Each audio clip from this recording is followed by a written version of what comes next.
probably me. Hi, everybody. Morning. Good morning. Hello. Hi, everybody. Where is everybody? There they are. Well, how's everybody feeling about Comrade Harris? So that's the pick. I'm actually surprised. Yeah, I'm a little surprised too. I didn't think it was going to be her. I really didn't think it was going to be her. I really thought it was going to be Susan. Because I think that Kamala is a loser. Well, I mean, she lost already. Yeah, right? I mean, so like, why people would you... decidedly didn't like her. They didn't like her. So why would they pick her? And they already have California Locked up. So I just didn't think it was going to be her, you guys. Yeah. So I don't know what ultimately. I mean, there must have been something about Susan that turned them off. I mean, like in their, back in their research or whatever, they must have been like, "Oh, this is really bad." Well, she's and then they just ran out of people. Wholly unlikable, and she's so completely unlikable. And then there's that Benghazi thing for Susan. Yeah. Yeah. So, but I mean, Kamala's also so unlikable. She is, and they didn't like each other. No. She and Joe were like, Rear. And she said out loud that she believes all of his accusers. Yeah. So, I mean, okay, so you're just fine with running with what you perceive to be a sexual offender? How does that square? You know what I mean? Well, you know how Democrats are. I mean, they just forget that kind of stuff, right? Yeah. They can say one thing one day, and then the next day it's like, no, it's totally fine. Right. It's totally fine. And remember, I mean, she's one of the worst people when it came to the whole Kavanaugh thing. Oh, my God. She was one of the worst people when it came to the Jussie Smollett thing. Mm-hmm. I mean, she's, for a prosecutor, she's awfully quick to just rush to judgment. Yeah. You know what I mean? Totally. About things that end up being completely not true. Yeah. So, I mean, she's got terrible judgment. And as a prosecutor, she kind of sucked. Yeah. Well, and Sean King. Did you guys see Sean King? Like 2 years ago was like, if it ever came down to Joe Biden or Kamala Harris being the Democratic choices, I would not be able to vote for them. And then last night he's like, this is a dream come true. Again, Democrats. Right? I mean, this is what they do. I mean, this is a dream come true. He said that. He was like, it's a dream come true. Yeah. And then somebody last night, who was it? I can't remember what show, but there was like a show where they were reminiscing or showing old clips of Kamala right after she endorsed Joe Biden. So this was a few months ago, right? And then it was Colbert. Colbert was saying, he had her on his show and he was like, how are you endorsing him when you were like really his biggest attacker on the debate stage? Yeah. And she did that horrible cackling, like where she thinks she's so funny that she can hardly speak. So she's laughing, and she's like, it was a debate.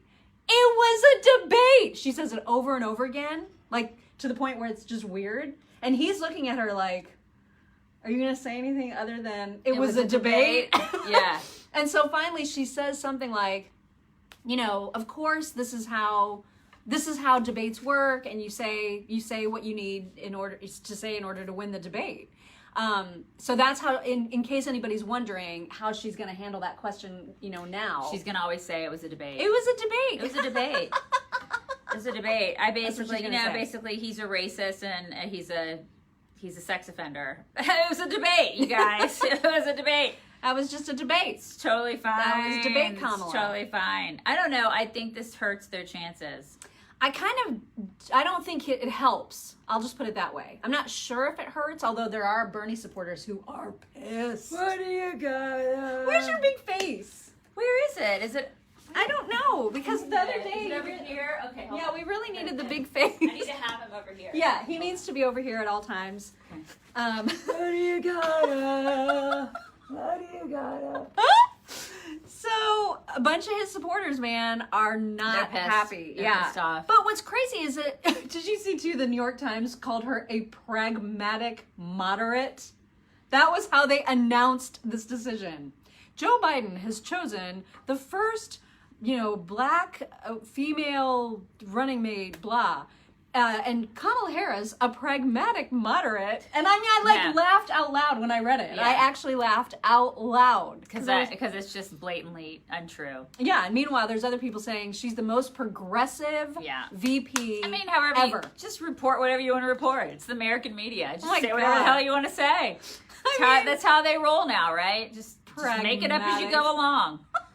Journalists. Oh my God. It's so cute. Anybody can be a journalist. You get a journalism degree with an order of shrimp tacos now. That's what happens.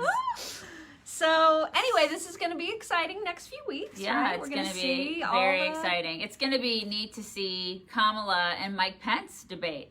I think she will actually roast him. I think she'll be able to hold her own. Yeah. He's just way too nice. You know what I mean? And she's so mean and so prosecutory. Because you know how she gets that pointy face? Oh, yeah. She can be really bitchy. Oh, my God. And the Kavanaugh hearing, she was horrendous. Yeah. So, yeah. She can be really bitchy. But that could hurt her. It could. And because she is so unlikable. That could hurt her. And, a lot of people don't like bitchy. True. A lot of people, that is a huge turnoff. Mm-hmm. And there are a lot of people in this country that are not... that's not palpable for them. Yeah. They don't like that. Like, I mean, it's... Especially when he is so kind. He's very, very kind. He's a very kind man. And I don't know if they will like that dynamic between, the uber bulldog woman and the really kind man. Because he's not Trump. No. He's not. He is not. Mm-mm. You know what'll be interesting too, and I bet it's already happening, is that I bet all the Democrats cannot wait to see that debate, right? While at the same time they're like, oh, Biden and Trump shouldn't debate. Yeah, isn't that interesting? Like, they're so anti-debate, and then they're like, but listen, the one with Kamala and... the VPs should definitely debate. Totally, they should debate. Screw the COVID thing. That one's going to be fine. But, Biden... I mean, He's really just above debates at this point. I mean, everybody knows who they won in that race. Really?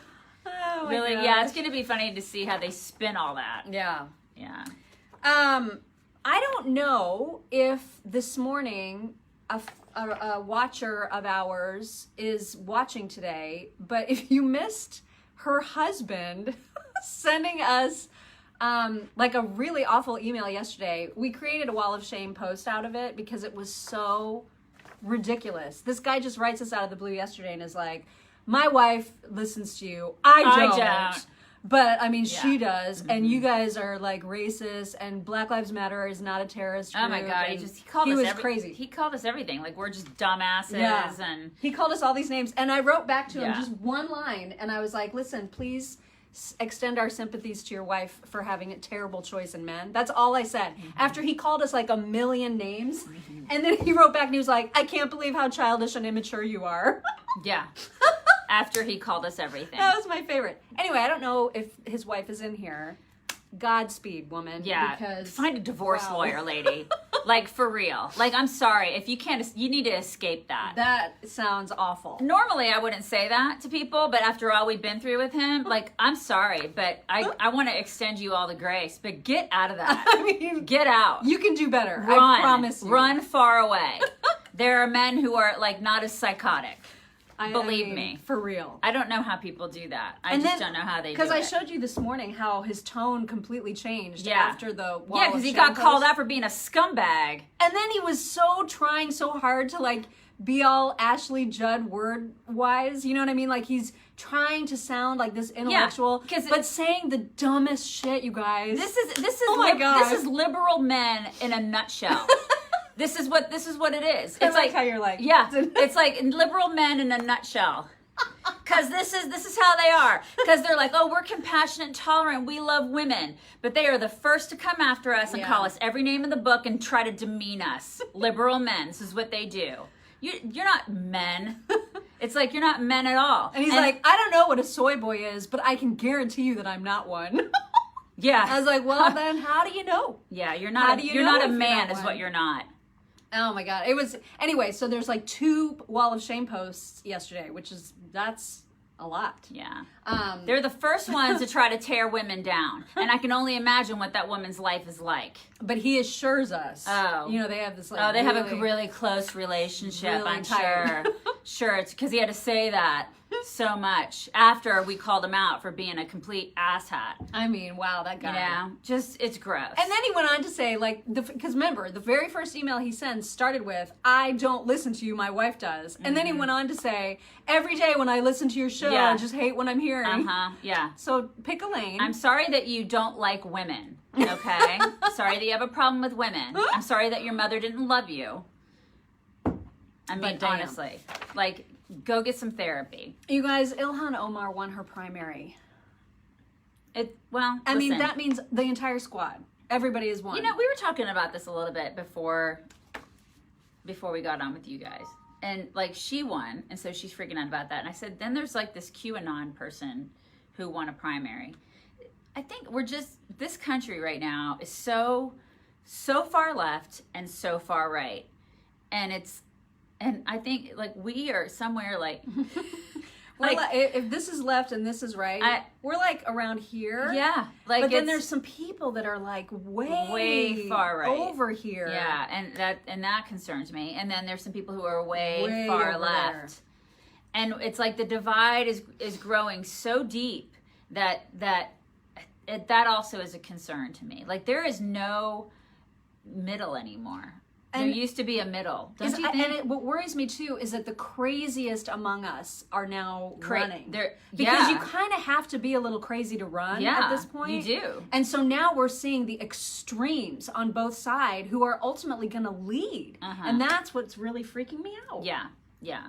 But I mean, the squad, they're so awful. And how you reelect Ilhan Omar after she's clearly a criminal at this point. I mean, marrying her brother aside, but like all the tax stuff and the fraud that she's under investigation for, why would anybody want more of that?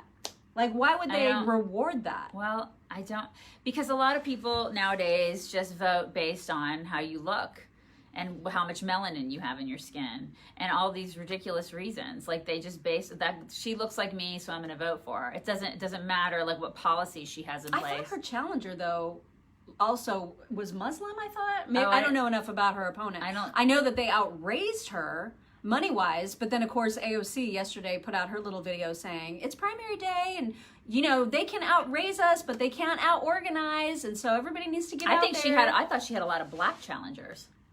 Yeah, I know she had a lot of black. She had some black challengers, and I think most of the people in that district are, in fact, but there's a lot of Somali and a lot of Muslim people in her district. So, so they just don't care about the tax evasion and the sibling marriage. No, they just don't care about that. They just overlook it. You know, they just don't care. She'll be there forever.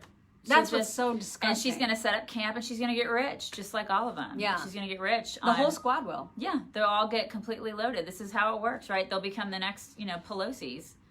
This is how it works. So then I worry then that normal people, like rational, logical, common sense, sort of not crazy people, are disinclined to run because they don't want to go through all the media horror show, right? Yeah. But then when they don't run, this is what we end up with, are all the crazy people. Yeah, we do end up with a lot of crazy people. So I don't know how to turn this around. Well, and then also it takes a lot of money to run, and not a lot of people, like I couldn't run. Could you run? Mm-mm. I don't have that kind of money. Well, I mean, people figure out ways to get backing and support and all of that. It takes like a lot of money that people just don't have. The whole process has just become totally whack. Yeah, and on top of the money, to me it's just so much stress of getting in there. Like normal people just can't run. You can't just be like a baker in a small town and run for office unless it's like a super small office, which is why like we always say, run for your local offices, because I feel like you can make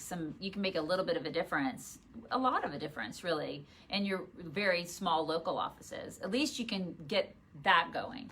Yeah. But when it comes to like Senate and Congress, I don't know. Hard. It's like, I mean, without knowing the right people. Oh right? my God, you got to get a machine behind you. And a machine indeed. Mm-hmm. And it's like a lot of money. Yeah. It's hard. Yeah. You guys. Mm-hmm.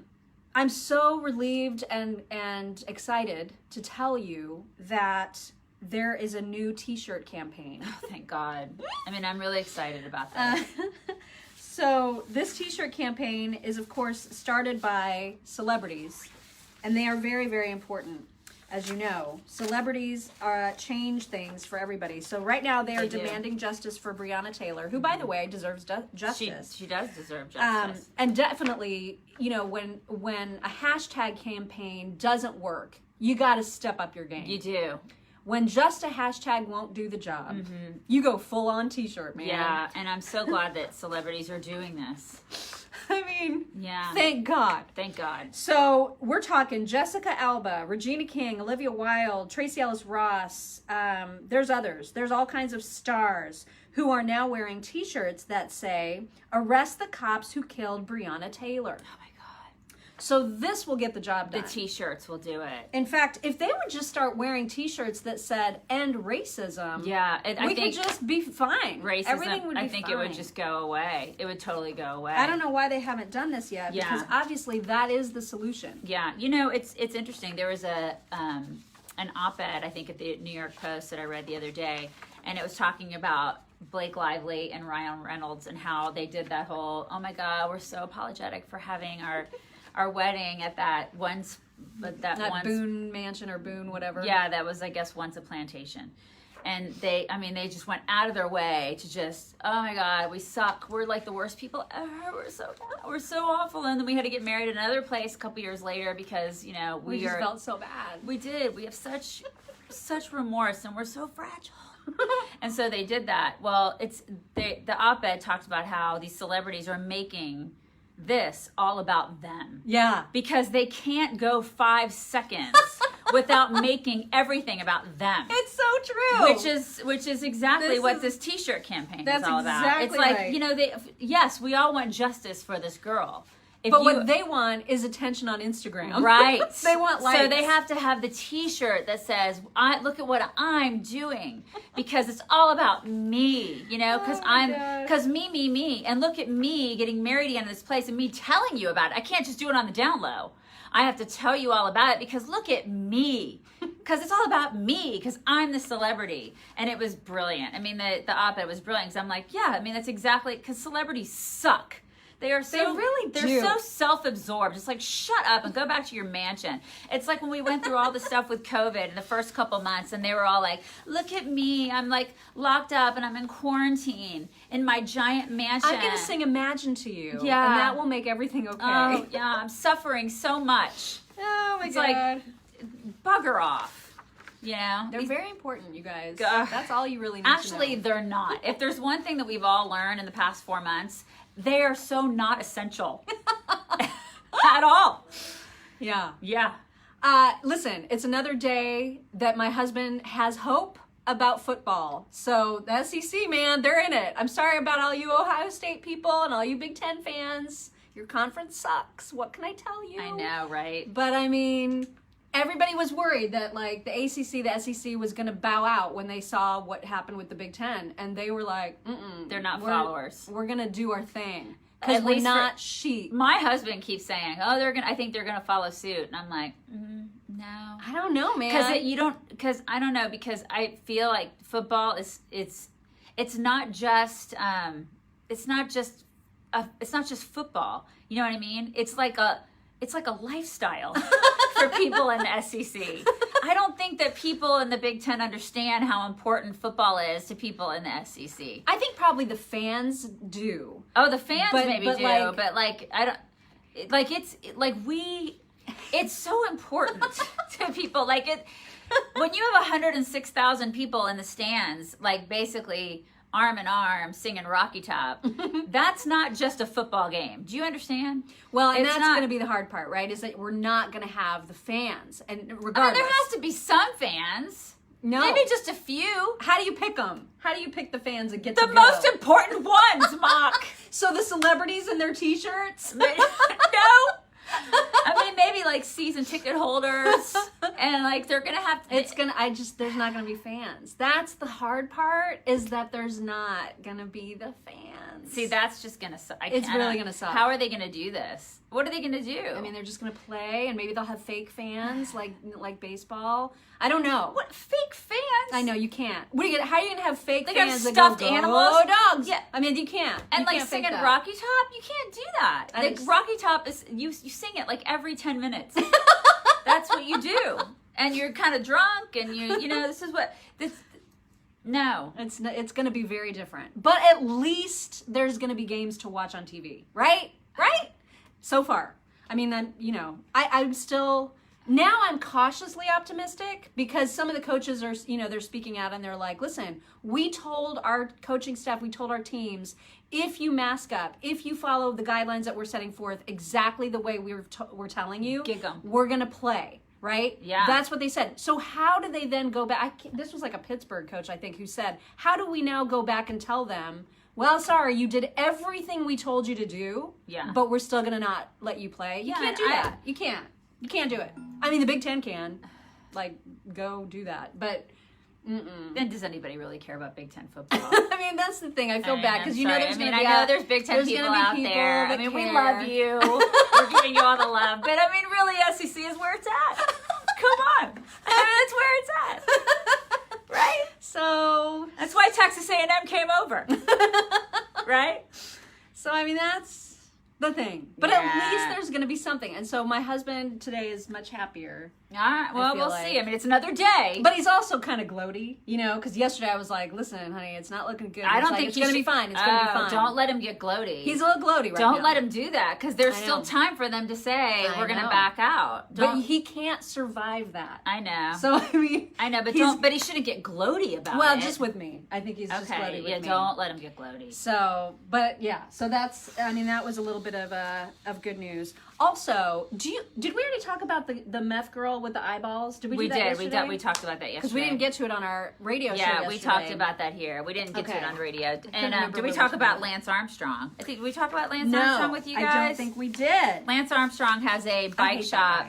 I know, she hates him. Lance Armstrong has a bike shop called Mellow Johnny's, and he has a few of them. The big one is in Austin, Texas. If some of you are cyclists, I'm a cyclist. My husband and I are cyclists.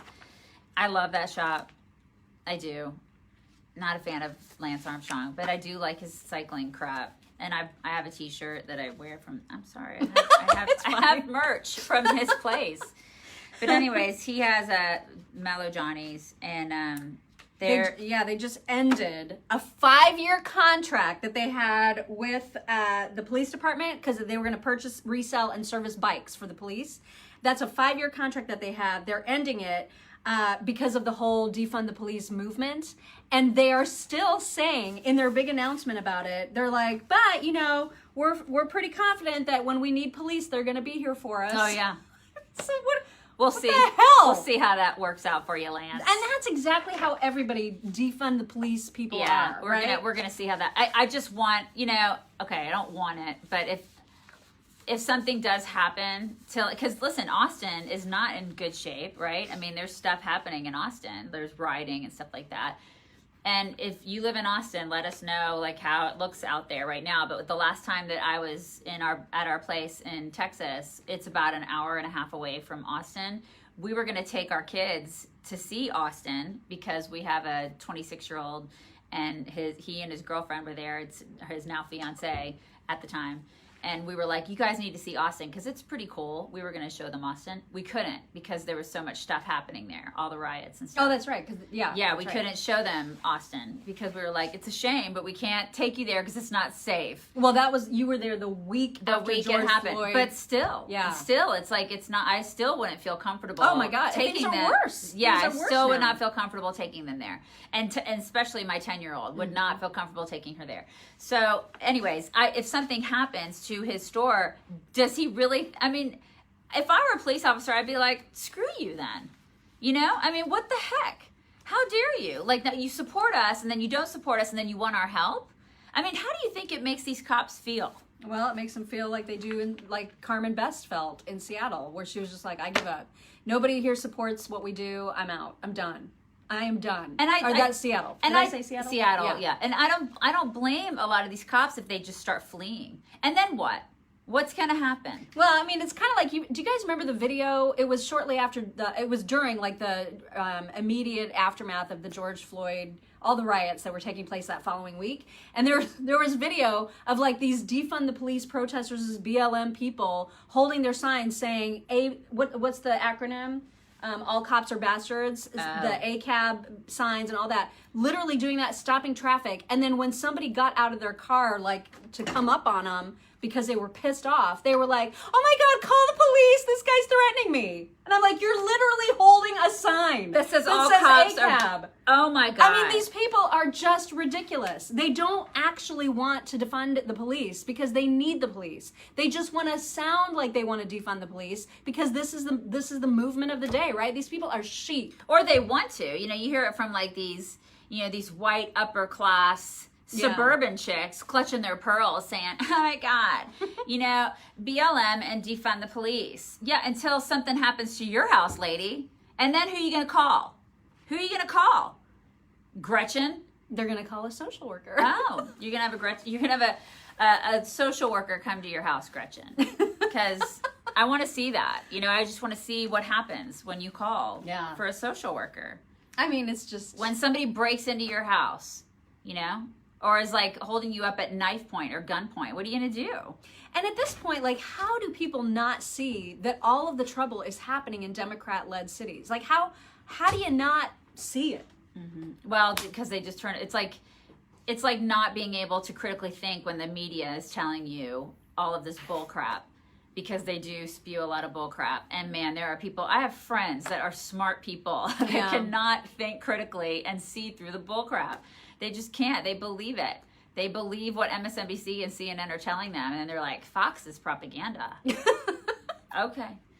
All right. Yeah, it's like Brian Stelter being like, I mean, is there like an equivalent on the left? Because the way that the right-wing media treats Joe Biden is just unbelievable. I mean, is there even an equivalent of that on the left? There's nobody on the left that beats up Trump like that. Did you guys hear that? We played that on our radio show yesterday. It's staggering.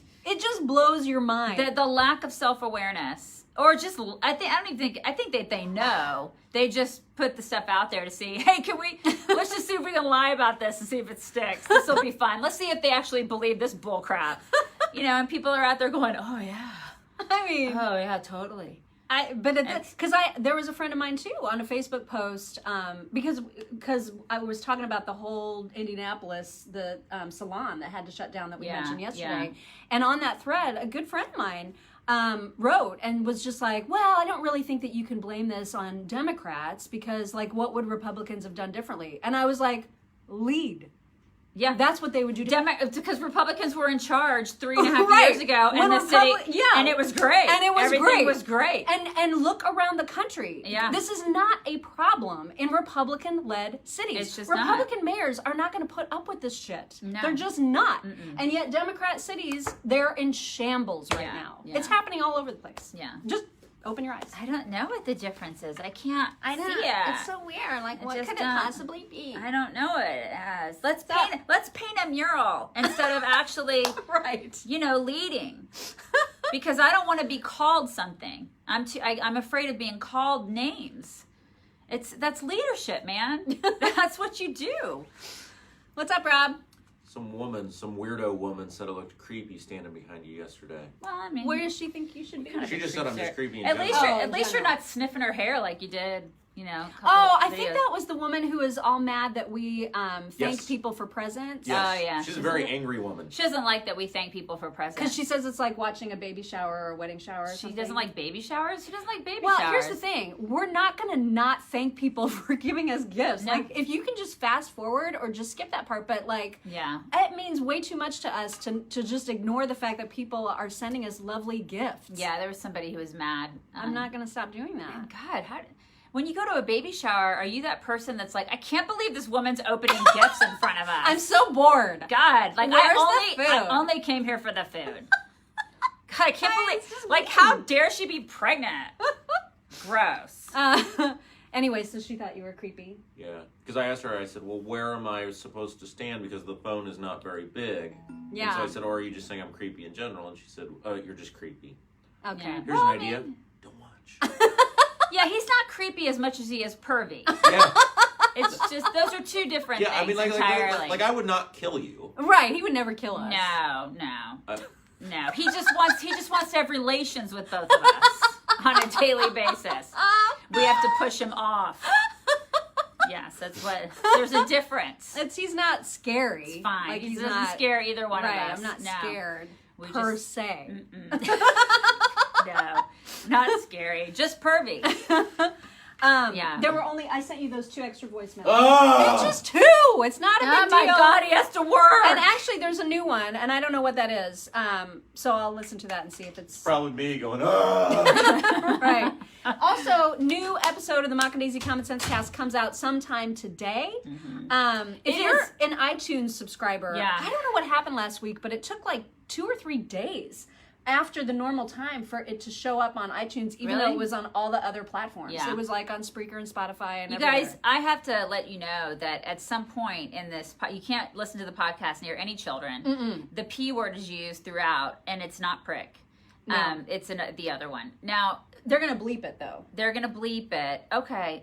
Really? Even Yeah. the first time? Okay, so Yeah. our producer will bleep it. Yeah. But I will say that Mock does a dramatic reading of, It's not as good as Ben Shapiro's, of Cardi B's WAP song. which stands for wet ass that. yeah, she does. And I said it, but like I knew that they were going to bleep me after the fact. Yeah. So I don't Yeah. know how it's going to sound. It's going to sound hilarious, is what it's going to sound. And then I like bleeped myself when I got to some of the other cuss words, Yeah. which in retrospect, I have no idea why I did that. Because Yeah. normally we'll drop a few curse words on our podcast since we're allowed. we do every so often. And you couldn't help but do that. Yeah, we couldn't help but do it yesterday because it was riddled with bad words. Yeah, that Cardi B song. Oh, God, it's the worst. It's the most vile thing. It's Even CeeLo is calling her out for being disgusting. Ugh, really? When CeeLo, who literally wrote the FU song, is calling you he out really for... is. Yeah.